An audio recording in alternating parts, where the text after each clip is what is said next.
Assalamualaikum dan salam sejahtera kepada pensyarah dan rakan-rakan sekalian. Nama saya Nur Anis Umairah binti Zainal Anwar daripada Kumpulan 5 Bahasa Melayu 3. Pada hari ini, saya akan membentangkan projek prototipe produk lestari yang bertemakan teknologi hijau dalam pertanian pintar.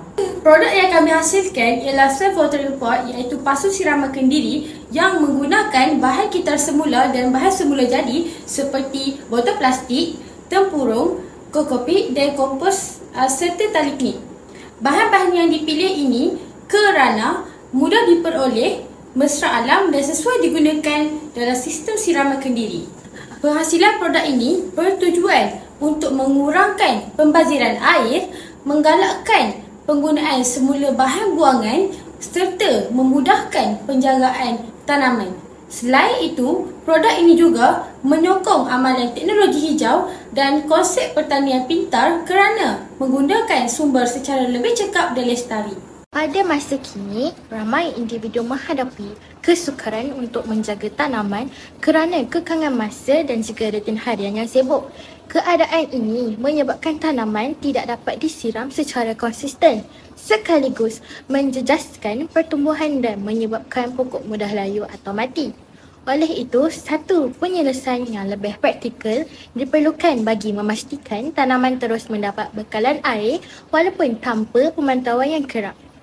Seterusnya, selain daripada masalah penyiraman, banyak bahan terpakai seperti tempurung kelapa dan juga botol plastik sering dibuang begitu sahaja walaupun masih boleh dimanfaatkan. Keadaan ini menyebabkan peningkatan sisa pepejal dan juga pembaziran sumber yang masih mempunyai nilai guna. Oleh itu, prototipe kami dibangunkan dengan mengaplikasikan konsep penggunaan semula bahan terpakai melalui penghasilan ekosistem mini yang berfungsi sebagai medium tanaman dan sistem siraman kedip. Inovasi ini bukan sahaja memberi nilai tambah kepada bahan buangan, malah dapat memupuk kesedaran masyarakat terhadap amalan kita semula dan kelestarian alam sekitar. Baiklah, seterusnya saya akan menerangkan cara penghasilan model.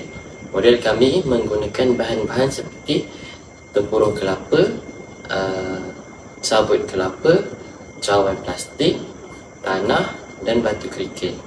Pertama sekali, kami mencari sebuah kelapa tua, kemudian kami mengasingkan tempurung dan sabut kelapa, kemudian tempurung kelapa tersebut kami akan belahkan kepada dua, kemudian satu bahagian akan diletakkan tanah, sabut kelapa dan batu kerikil, kemudian tanaman akan ditanam di dalam tempurung tersebut. Manakala cawan pula berfungsi sebagai tempat tabungan air yang akan memberikan sumber air kepada tanaman. Cara air tersebut berfungsi ialah tanaman akan meresap air tersebut menggunakan tali guni yang telah kami sambungkan daripada tempurung ke cawan plastik tersebut. Seterusnya, saya akan menerangkan tentang pengujian model prototipe yang telah kami jalankan. Bagi menguji keberkesanan self-watering pot ini, kami mengisi cawan plastik dengan air sebagai takaran utama, kemudian tali knit digunakan sebagai penyerap air untuk menghubungkan takungan air dengan medium tanaman yang terdiri daripada tempurung kelapa, kokopit dan tanah. Selepas bunga ditanam, kami membiarkan model ini berfungsi selama beberapa hari tanpa melakukan siraman secara manual. Sepanjang tempoh tersebut, kami memerhatikan sama ada air dapat diserap dengan baik melalui tali knit dan sama ada tanah kekal lembap.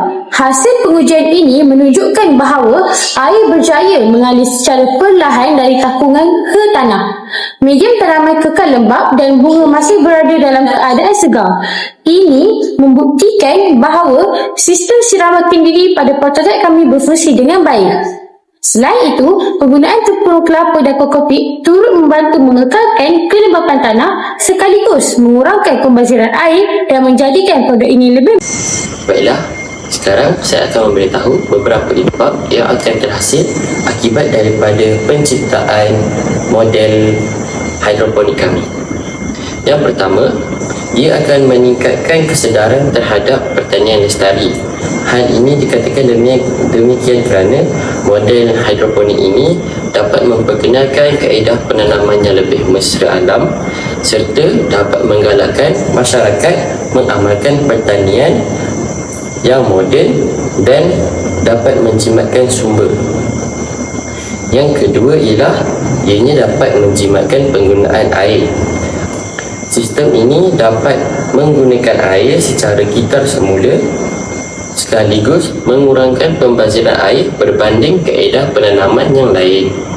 Yang ketiga, ianya dapat mengoptimalkan penggunaan ruang. Apakah yang dimaksudkan di sini ialah tanaman boleh diusahakan di kawasan yang terhad seperti di halaman rumah, di balkoni ataupun di kawasan sekolah tanpa memerlukan tanah yang luas. Seterusnya ialah ianya dapat meningkatkan keselamatan makanan.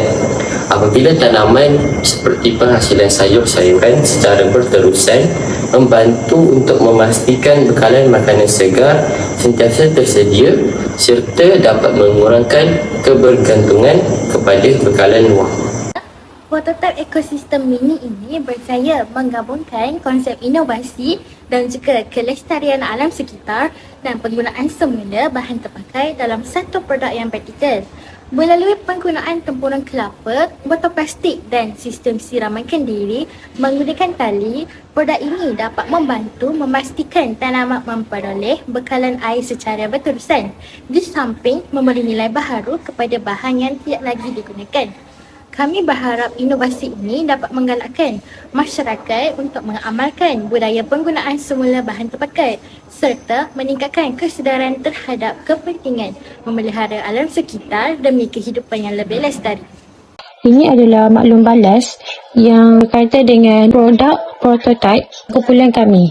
Oleh itu, maklum balas yang diterima membuktikan bahawa pasu siraman kendiri berjaya mencapai objektif sebagai produk teknologi hijau yang praktikal, mudah digunakan, mesra alam dan mampu menjimatkan penggunaan air.